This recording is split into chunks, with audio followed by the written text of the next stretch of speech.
Yofi.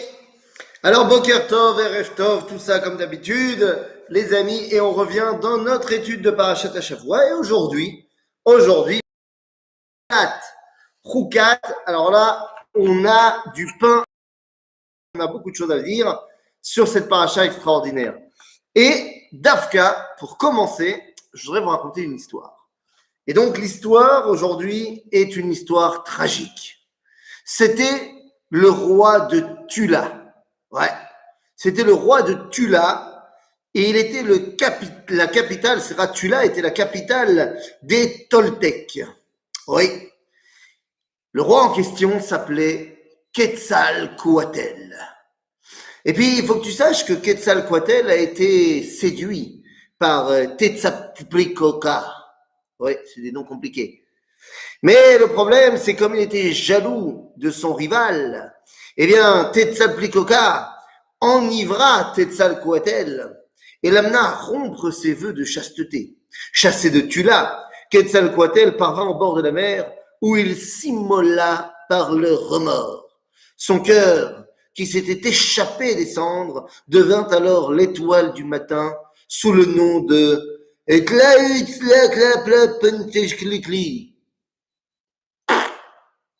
Voilà, et bien ça, c'était les annales de Cautila dans le monde des Aztèques, paru en 2008. Oui, je viens de vous raconter l'histoire de Quetzalcoatl, le grand serpent à plumes dans la mythologie aztèque. Ok, quel rapport avec la soupe, me direz-vous? Eh bien, on va voir, on va laisser de côté notre serpent à plumes, notre Mashiach version aztèque, et on va revenir à notre histoire. Alors, revenons dans la paracha de Choukat. Alors, ça y est, paracha de Choukat, eh bien, on a fait un bond en avant, puisque dans la paracha de Korach, on avait dit la semaine dernière qu'on ne sait pas exactement quand est-ce que ça se passe. Là, pour le coup, paracha de Choukat, eh bien, les choses sont établies. On est 40 ans après la sortie d'Égypte. Enfin, 39 ans, pour être exact, après la sortie d'Égypte. On est la 40e année du désert. Ça y est, les choses ont énormément évolué. Et à partir de ce moment-là, eh bien, il faut se poser une question très importante. La paracha de Choukat, en fait, est la première qui va ouvrir la nouvelle génération. La génération de ces juifs qui ne sont plus ceux qui sont sortis d'Égypte, mais qui sont la génération qui va rentrer en Eretz Israël. Et ça va avoir son importance de comprendre qu'il ne s'agit pas des mêmes personnages, eh bien ça va avoir une importance capitale. Notre paracha de Choukat commence évidemment par l'histoire de la Para Adouma. Nous dit la Gemara dans le traité de Sanhedrin, à la page 60, D'Amar Rabbi Levi, 8 פרשיות נאמרו ביום שהוקם בו המשכן.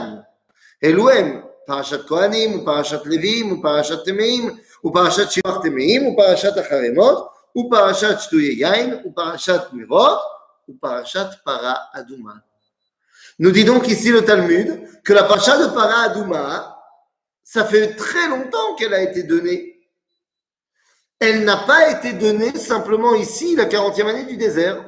Et donc la question, c'est pourquoi est-ce maintenant que la Torah met en valeur? Si elle a déjà été donnée depuis longtemps, eh bien on doit se demander pourquoi la Torah n'en parle que maintenant.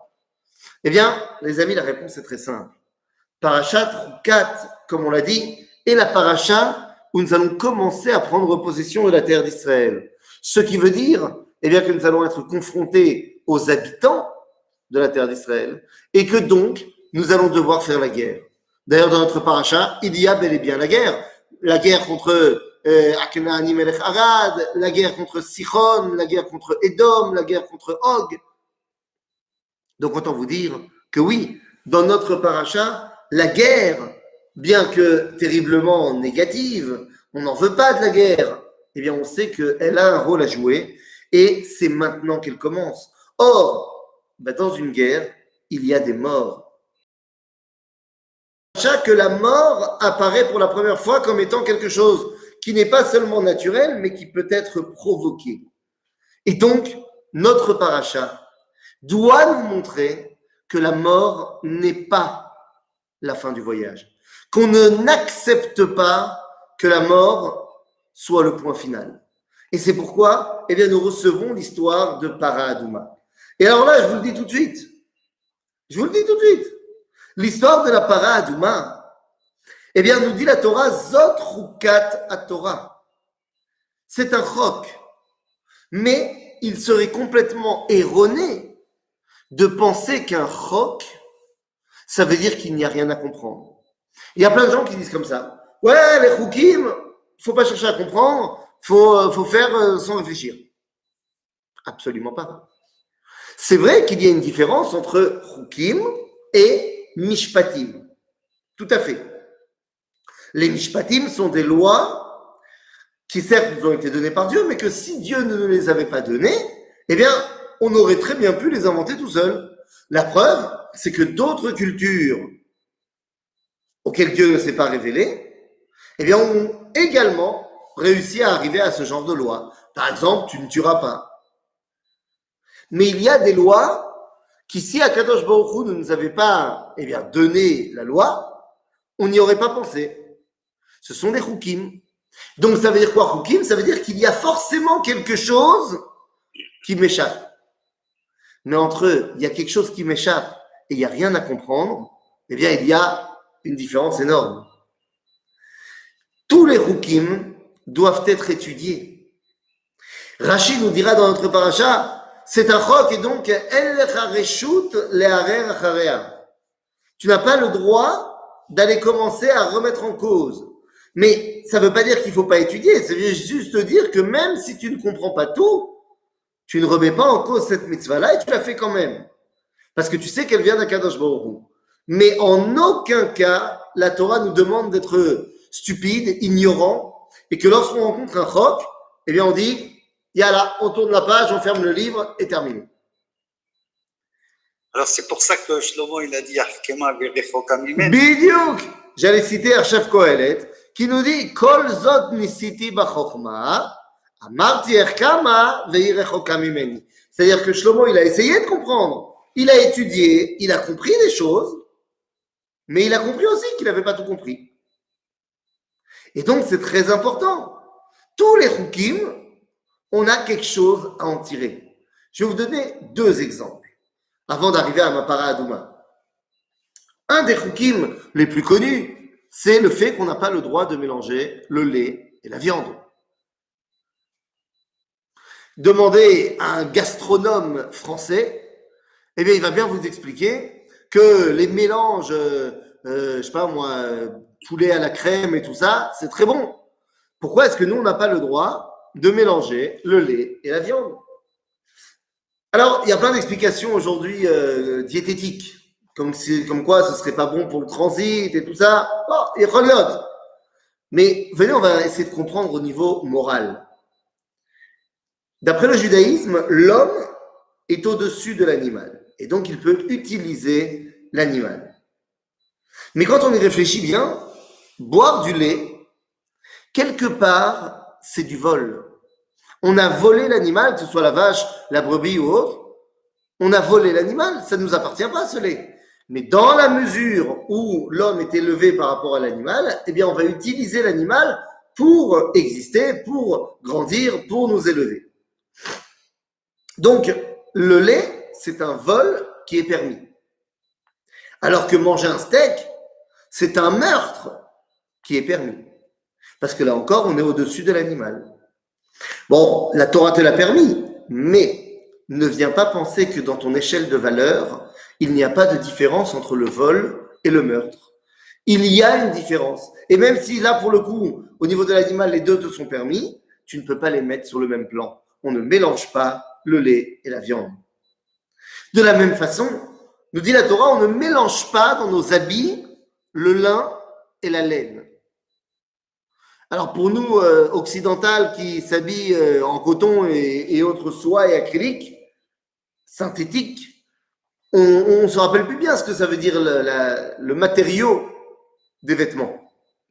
Mais à l'époque, lorsqu'un juif sort d'Égypte et qu'on lui dit « tu ne mélangeras pas le lin et la laine », eh bien, les choses sont claires dans sa tête, évidemment. Puisque pour s'habiller en lin, il faut du lin. Or, le lin, ça pousse au bord du Nil. Les Égyptiens s'habillent en lin. Alors que les Juifs, eux, n'ont pas de propriété au niveau de la terre, mais les Juifs sont des bergers en Égypte.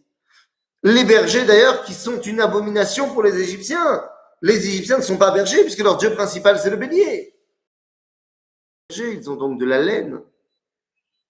Donc, lorsqu'un Hébreu entend « tu mélanges pas le lin et la laine », alors qu'il sait depuis 210 ans que les Égyptiens s'habillent en lin et que eux s'habillent en laine, eh bien, ça veut dire pas d'assimilation, pas de mariage mixte. Donc, vous comprenez que même s'il y a forcément d'autres choses à comprendre, eh bien, on a déjà compris un petit peu de ces chukim-là. Et donc, quand on parle de Para Adouma, eh bien, c'est pareil.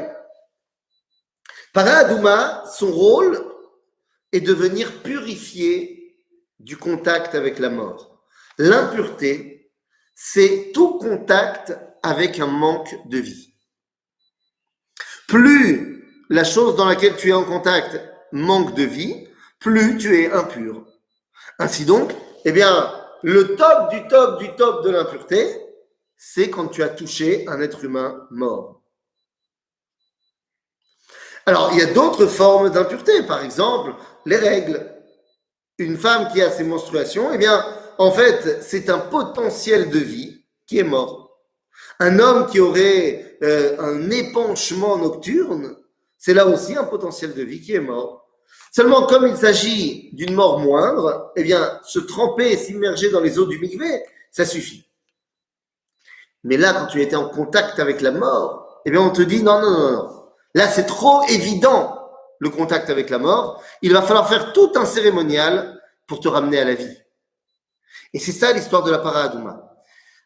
Prendre en petit, en microcosme, tout le cycle de la vie et montrer qu'il ne s'arrête pas à la mort.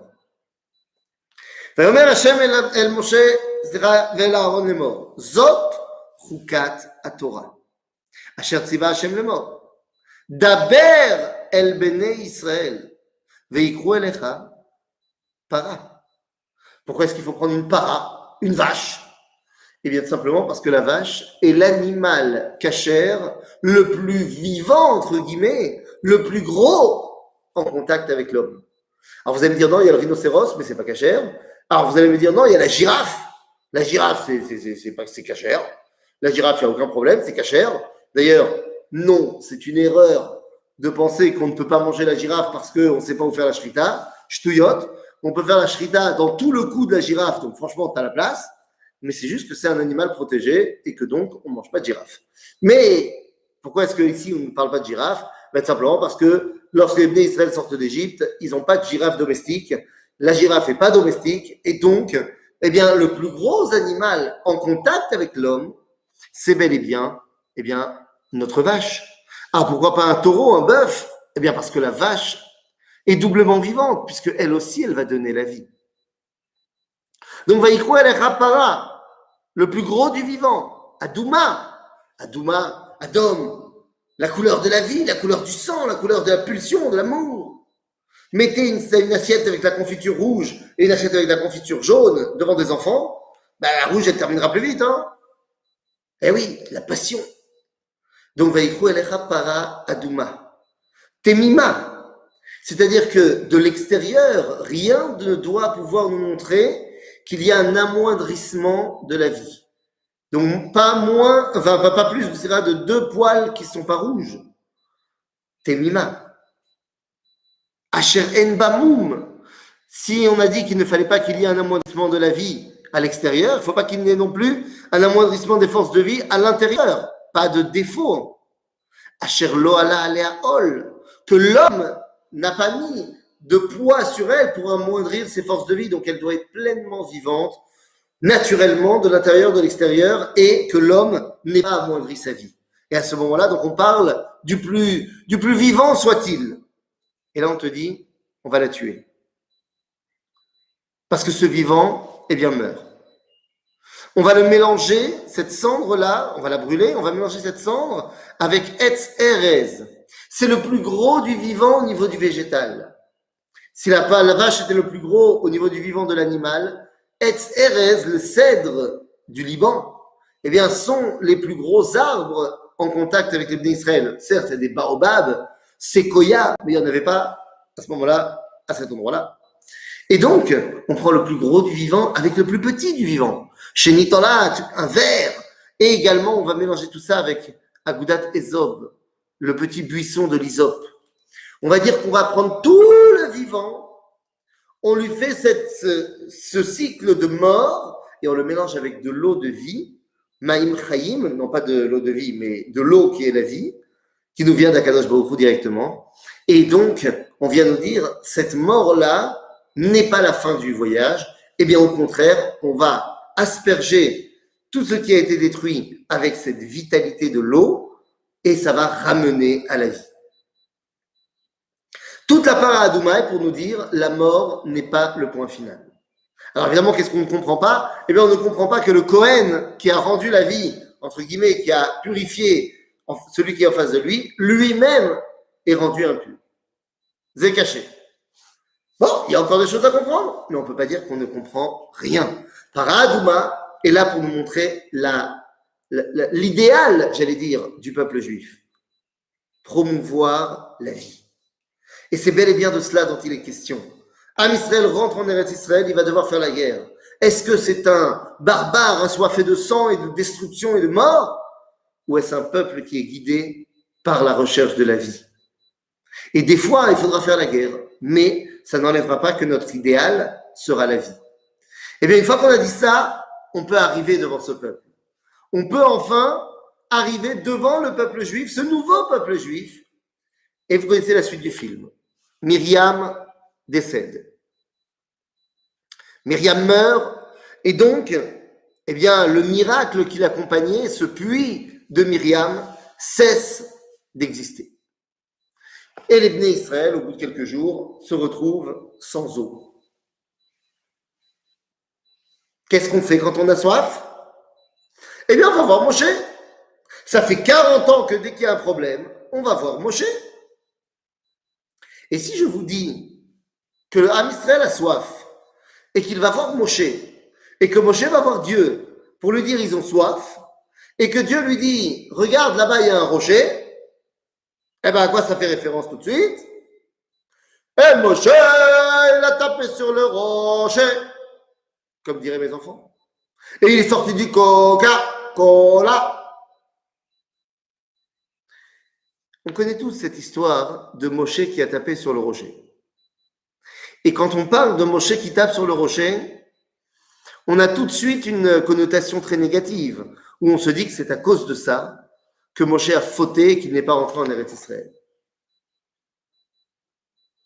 Sauf que, si on parle de rocher, de Moshe et de bâton, eh bien en fait, ça dépend de quelle histoire on raconte.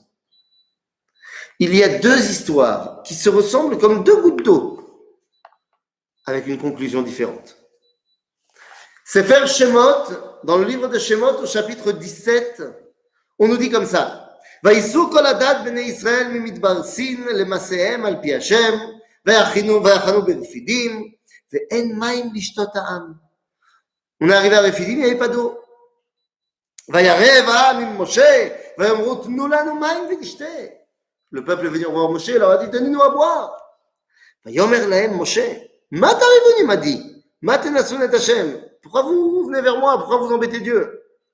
וימצא שם העם, ויצמא שם העם למים, וילן העם אל משה, ויאמר למה זה ליטונו ממצרים, להמית אותי ואת בניי ואת מקני בצמא. Les Bnei Israël sont venus voir Moshe, on lui dit pourquoi tu nous as fait sortir d'Égypte pour nous faire mourir de soif ici dans le désert? ויצעק משה אל השם לאמור, מה אעשה לעם הזה עוד מעט וסקלוני? Moshe va voir Dieu et lui dit mais qu'est-ce que je peux faire? Ils vont me tuer dans 2 secondes. ויאמר השם אל משה, עבור לפני העם, וקח איתך מזקני ישראל, ומטך אשר הכית בו את היאור, קח בידיך. והלכת. Dieu dit à Moshe, t'inquiète pas, prends ton bâton, le bâton avec lequel tu as frappé le Nil, et vas-y. הנני עומד לפניך שם על הצור, בחורב, והכית בצור ויצאו ממנו מים, Veshata ha'am vayasken Moshe le'enei ziknei Israël. Et Dieu dit à Moshe, tu prends ton bâton, tu tapes sur le rocher et ça sortira de l'eau et tout le monde est content. Voilà l'histoire. Moshe a tapé sur le rocher et ça a marché, ça a sorti de l'eau et tout le monde était content. 40 ans plus tard, nous nous retrouvons avec la même situation. Myriam décède, il n'y a plus d'eau, les Bnei Israël viennent voir Moshe et lui disent, que faire Moshe, il n'y a plus d'eau. Eh bien regardez, cette fois dans le livre de Bamidbar, donc dans notre paracha, Bamidbar chapitre 20, ויבואו בני ישראל כל העדה מתברצין בחודש הראשון וישב העם בקדש ותעמוד שם מרים ותיקבר שם ולא היה מים לעדה ויקהלו על משה ועל אהרון וירב העם עם משה ואמרו לאמור לו גבנו בגבה אחינו לפני השם ולמה הבאתם את קהל השם אל המדבר הזה למות שם אנחנו בעירנו ולמה העליתונו ממצרים להביא אותנו אל המקום הרע הזה? לא מקום זרע ותאנה וגפן ורימון, ומים אין לשתות. Donc les Bnei Israël viennent voir Moshe et lui disent, on a soif. Encore une fois, tu nous amènes dans un endroit et tu ne nous donnes pas la possibilité de survivre. Tu nous as promis de nous emmener en terre d'Israël, on n'y est toujours pas, et on n'a rien à boire. La même situation exactement qu'il y a 40 ans. Donc pourquoi est-ce qu'on ne pourrait pas faire la même réaction? Eh bien regardez. ויבוא משה ואהרון מבני הקהל אל פתח אוהל מועד.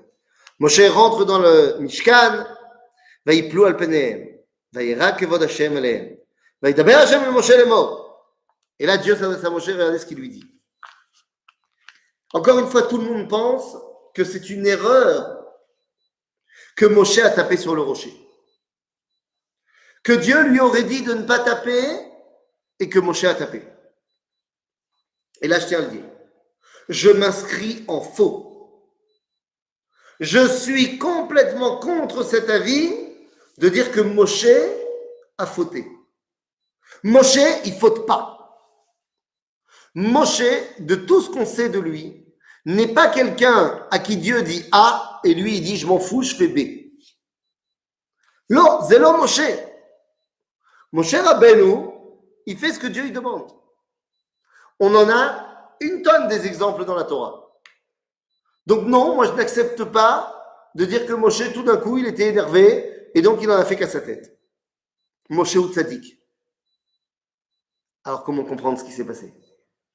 Rabotai, vous allez voir que non seulement Moshe n'a pas fauté, mais que Dieu lui a dit de faire ce qu'il a fait.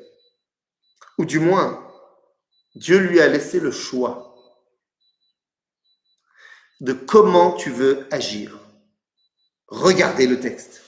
Donc on est dans le chapitre toujours 20 du livre de Bamidbar, et là on nous dit Ve'akel Ezra, ve'daber Hashem Moshe ve'el Aaron לאמור. וידבר השם אל משה לאמור, סליחה. קח את המטה. Prends ton bâton. Prends ton bâton. À quoi ça sert de prendre le bâton si après c'est pour ne pas l'utiliser? Je rappelle que ça fait 40 ans qu'à chaque fois que Dieu il dit à Moshe de prendre son bâton, c'est pour faire avec son bâton un miracle. Donc là il lui dit, prends ton bâton. Et rassemble le peuple. Et vous parlerez au rocher. Alors pourquoi il va prendre le bâton? Venatan meimav. Et il donnera ses eaux. C'est qui il? Le rocher. Le rocher donnera ses eaux tout seul comme un grand. Ok. Veotseta lahem maim. Et tu leur feras sortir de l'eau. Je ne comprends pas. C'est le rocher qui donne de l'eau tout seul ou c'est toi qui leur fais sortir de l'eau? Eh bien les amis, c'est très simple. Dieu donne à Moshe deux options. Soit tu prends le bâton et tu leur fais sortir de l'eau, soit tu parles au rocher et il fait sortir de l'eau. Moshe, tu choisis. Il n'y a pas de bonne ou de mauvaise réaction. Tu peux choisir l'un des deux maslouls, l'un des deux chemins. Et iné, voilà ce qui se passe. Vaikach Moshe et Amate, milifne Hashem, kasher tzivaou. Il a pris le bâton comme il avait été ordonné. ויקהלו משה ואהרון את הקהל אל פני הסלע. ואומר עליהם, שמעו נא המורים מן הסלע הזה נוציא לכם מים. Regardez, vous croyez qu'on ne peut pas sortir de l'eau de ce rocher? וירם משה את ידו, ויח את הסלע במטהו פעמיים. Moshe a levé sa main, il a frappé le rocher 2 fois. ויצאו מים רבים, ותשת העדה ובעירה. Et ça a marché, l'eau est sortie et tout le monde a bu. Moi, je voudrais comprendre. Si Bémet, c'était assourd de taper sur le rocher, alors pourquoi ça marche? Je veux dire, moi, j'ai déjà tapé sur des rochers plein de fois. Il n'y a pas d'eau. Et si tu me dis, ça aurait été un grand miracle que Moshe parle et qu'il y ait de l'eau. Et alors, c'est pas moins un miracle quand il tape et qu'il y a de l'eau. En termes de miracle, on est pareil, hein? Et la main. La grande différence, répond Dieu. Vayomer Hashem. D'ailleurs, il y a marqué Vayomer Hashem. Lorsque Dieu veut parler de manière dure, parce qu'on a fait une avéra, il y a marqué Vayedaber. Vayomer, c'est Milachon Raka, c'est gentil. Vayomer Hashem el Moshe vel Aaron. ין לא האמנתם בי להקדישני לעיני בני ישראל, לכן לא תביאו את הקהל הזה אל הארץ, אשר נתתי להם, המה ממריבה, אשר רבו בני ישראל את השם, ויקדש בם. מה? Dit Dieu à Moshe, très bien. Tu as choisi mon ami, donc tu ne rentres pas en Israël. Non? Pourquoi pas? Qu'est-ce que j'ai fait de mal? Mais je vais t'expliquer. Moshe, je t'ai laissé 2 choix. Soit tu prends le bâton et tu tapes, soit tu parles et le rocher il donne de l'eau. C'est vrai, Moshe. Il y a 40 ans, il y a eu exactement la même situation. Et là-bas, je t'ai dit clairement, tu prends le rocher, tu prends le bâton, tu tapes. Mais quelle est la différence entre les 2 situations? Le peuple juif a changé. Il y a 40 ans, le peuple d'Israël qui était face à toi, c'était ce peuple juif qui vient de sortir d'Égypte. C'était des esclaves qui venaient d'être libérés. Autant te dire, des bébés. Ils n'y connaissaient rien à la responsabilité qu'ils devaient prendre face à leur vie. Ils étaient complètement dépendants de leur patron. Avant, c'était les Égyptiens, maintenant c'est toi. Et donc, dans un cas où le Bnei Israël sont encore des bébés, eh bien, c'est à toi d'agir. Et donc, il y a 40 ans, je t'ai dit, tu prends le bâton, tu tapes, et puis on n'en parle plus. Maintenant, Moshe, tu vas avoir un mifran, tu vas avoir un examen. Est-ce que tu es conscient du peuple qui est en face de toi? Tu es le mani, tu es le chef, Moshe. Mais un chef doit savoir qui est sous ses ordres. Qui est le peuple de qui tu es responsable? Et donc, je te donne 2 masloulim.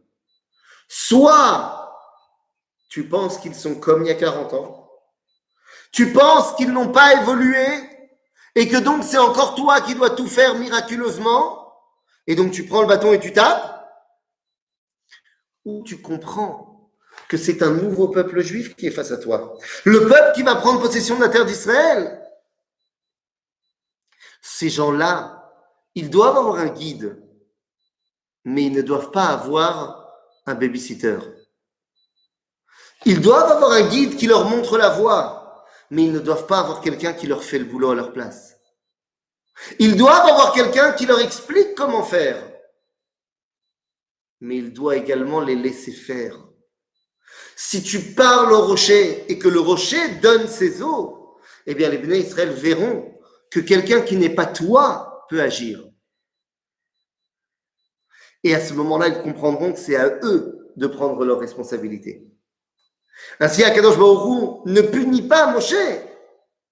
Il lui dit tout simplement, la reine, l'otaviu et akal hazé el haaretz. Donc vous ne pouvez pas accompagner ce peuple-là en terre d'Israël.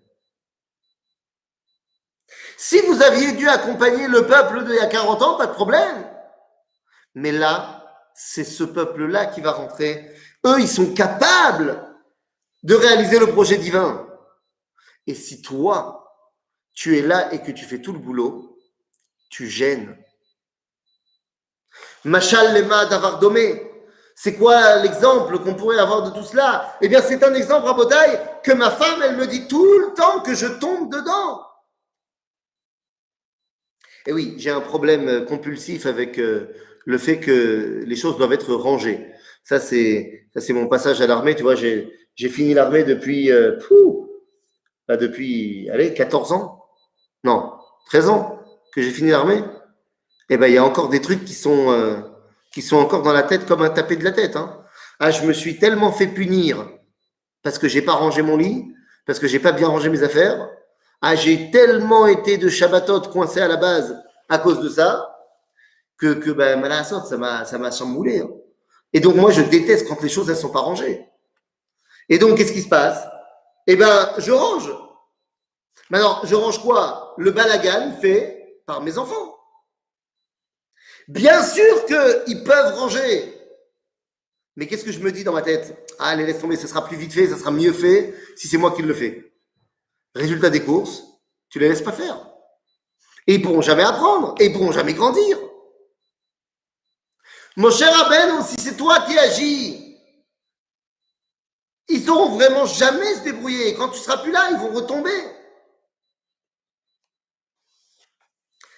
La reine Notaviu est à Kaalazé. Ce peuple-là, il ne peut plus être guidé comme leurs parents.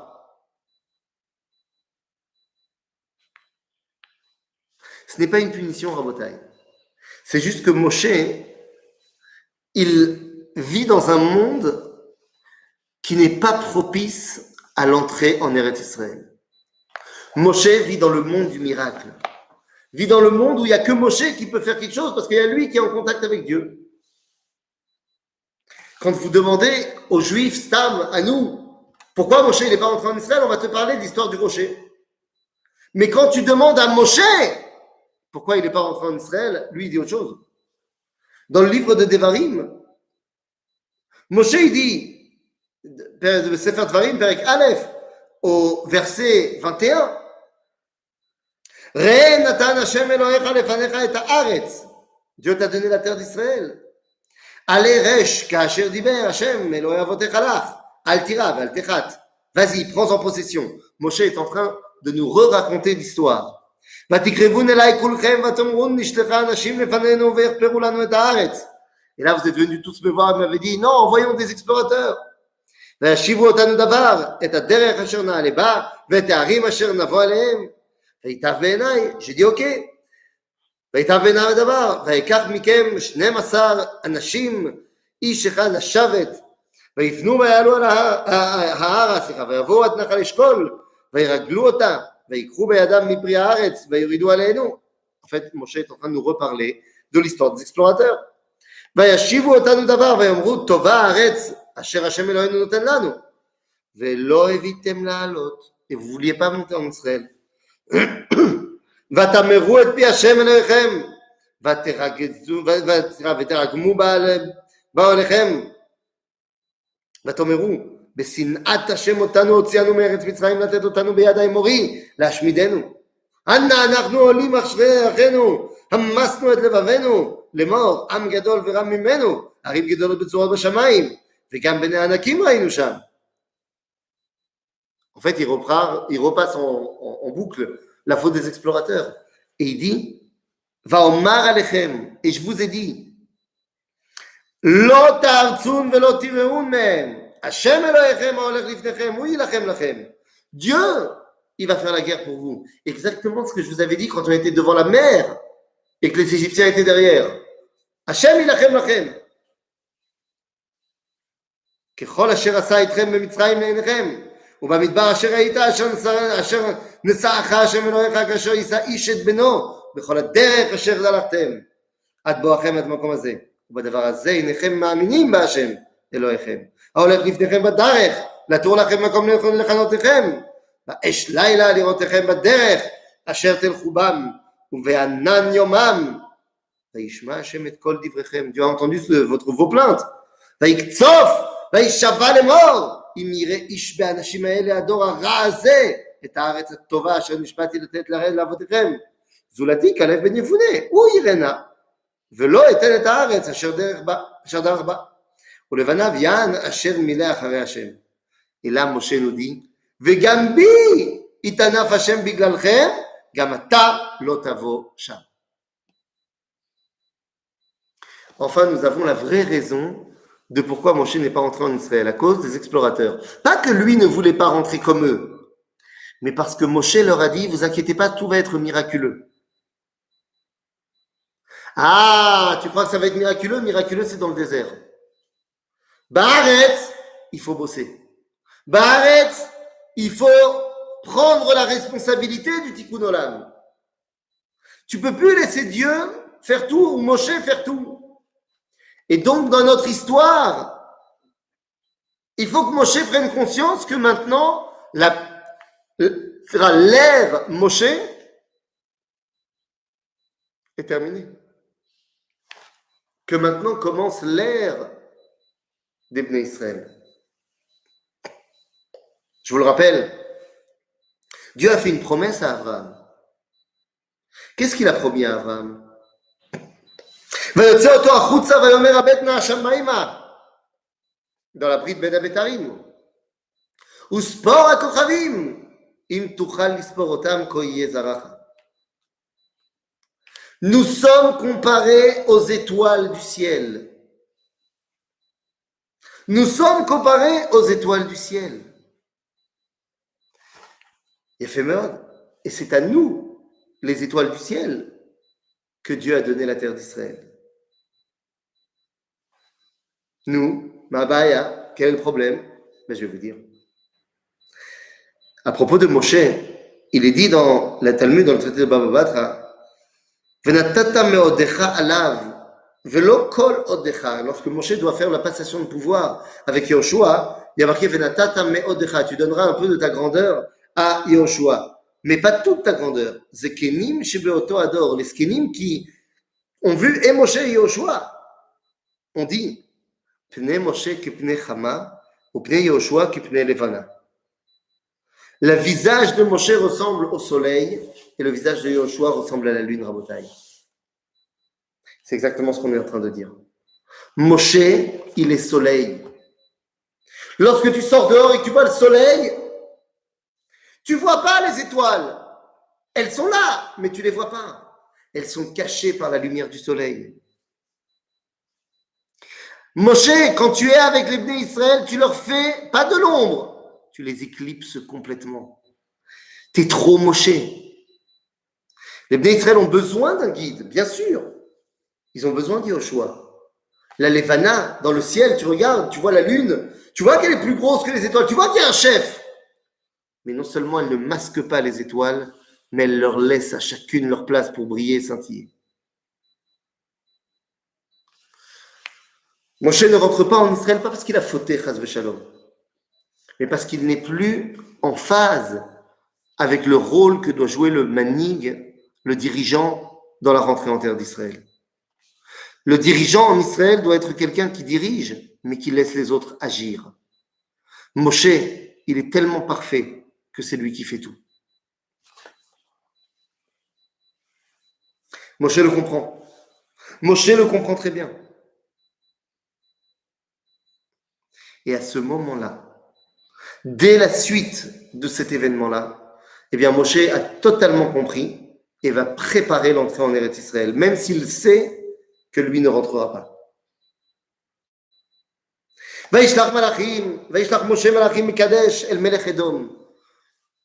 Voilà, on commence à prendre notre rentrée dans la famille politique. On envoie des émissaires au roi de Édom en disant « on arrive ». Am Israël maintenant est prêt à prendre sa responsabilité en main? Bonne idée. Bonne idée. Moshe ne rentrera pas en Israël, maintenant tout le monde le sait. Myriam est morte et Aaron meurt également dans notre paracha. Les trois figures des miracles. Aaron, Anané Akavod, Myriam, le puits, Moshe Bichlal. Eh bien, deux d'entre eux sont morts et le troisième ne rentrera pas avec nous. L'ère des miracles est terminée. Vaïssou Meorahar, après la mort de Aaron, Derech Yamsouf, Lisbov et Eretz Edom, Vatiktsar Nefesh Ha'am Badarech, וידבר העם באלוהים ובמשה, למה העליתונו ממצרים למות במדבר? כי אין לחם ואין מים, ונפשנו קצה בלחם הקלוקל. On n'en peut plus de la manne, nous disent les Bnei Israël. Ça me rappelle quelque chose. Ils avaient dit pareil dans la paracha de Ba'alotecha. Oui, mais dans la paracha de Ba'alotecha, on avait dit que c'était de la chutzpah, parce qu'ils voulaient de la viande alors qu'ils en avaient. Là, ils disent, on veut du pain. Vas-y, on veut du pain. T'as de la manne. Non, t'as pas compris. On veut plus d'un pain miraculeux. On veut du pain qu'on est obligé de bosser, de planter, de cultiver, de moudre. On veut bosser, ça y est. On veut prendre part à la construction de ce monde. On est prêt à sortir du monde des miracles et à rentrer dans le monde de la réalité. Ah bon? Ah ben alors très bien. וידבר עזרא, וישלח השם בעם את הנחשים השרפים. מה זה וישלח השם בעם? C'est à mettre en relation avec וישלח Noach et Yona. Dieu a envoyé les serpents. Mais il les a envoyés, ils ne sont pas miraculeux les serpents. Il a juste ouvert les Anané Kavod. Quand tu es dans le désert, il y a des serpents. Ils étaient là tout le temps. Ils ne pouvaient pas rentrer à cause des Anané Kavod. Tu demandes de la nature. Bonne idée. Comment tu gères la nature? Et à ce moment-là, les serpents arrivent. Un nachash, zateva. Le nachash de serpent est rond, comme le cycle naturel. ושלח השם בעם את הנחשים השרפים וינשכו את העם וימות עם רב מישראל. Les Bnei Israël se rendent compte que ça va être dur de gérer le serpent, de gérer la nature.